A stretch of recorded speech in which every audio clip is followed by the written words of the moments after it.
Welcome back. நம்ம நாகர்கோயில் டவுனில் investment பண்ணணும், இல்லைன்னா வீடு கட்டி இருக்கணும், ஒரு பக்கத்துலேயே ஸ்கூல்ஸ் காலேஜஸ் எல்லாம் ரொம்ப நியர்லியாக இருக்கணும் அப்படிங்கிற ஒரு ஐடியாவில் இருக்கிறவங்களுக்கு ஒரு சூப்பரான ஒரு ப்ராப்பர்ட்டி தாங்க நம்ம சேலுக்கு கொண்டு வந்திருக்கோம். இதோட எக்ஸாக்ட் லொக்கேஷன் பார்த்திங்கன்னா சைமன் நகர். அது நம்ம நாகர்கோயில் போத்தீஸ்லேருந்து ஜஸ்ட் 2 கிலோமீட்டர்ஸ்லேயே இருக்குது. இந்த ப்ராப்பர்ட்டி உள்ளே பார்த்திங்கன்னா ஒரு 1200 ஸ்கொயர் ஃபீட்டுக்கு ஒரு ஓல்டு ஹவுஸுமே இருக்குது. டோட்டல் பார்த்திங்கன்னா 10.5 சென்ட்ஸ்.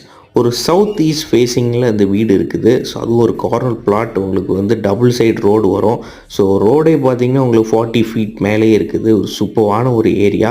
இந்த வீடு, இந்த லேண்டை பற்றி அதிகபட்ச டீட்டெயில்ஸுக்கு நம்ம உதயம் ப்ரமோட்டர்ஸை நீங்கள் காண்டாக்ட் பண்ணலாம். உங்கள் லேண்டு வீடு வாங்கணும் விற்கனாலும் நம்ம நம்பரை நீங்கள் காண்டாக்ட் பண்ணலாம். அண்ட் மறக்காமல் நம்ம சேனலை சப்ஸ்கிரைப் பண்ணி வச்சுக்கோங்க. இன்ஸ்டாகிராம் பேஜை ஃபாலோ பண்ணி வச்சுக்கோங்க. உங்கள் டவுன் சைடில் வீடு பார்த்துட்ருக்க உங்கள் ஃப்ரெண்ட்ஸுக்கு இந்த வீடியோவை ஷேர் பண்ணி விடுங்க. ரொம்ப யூஸ்ஃபுல்லாக இருக்கும். தேங்க்யூ ஃபார் வாட்சிங்.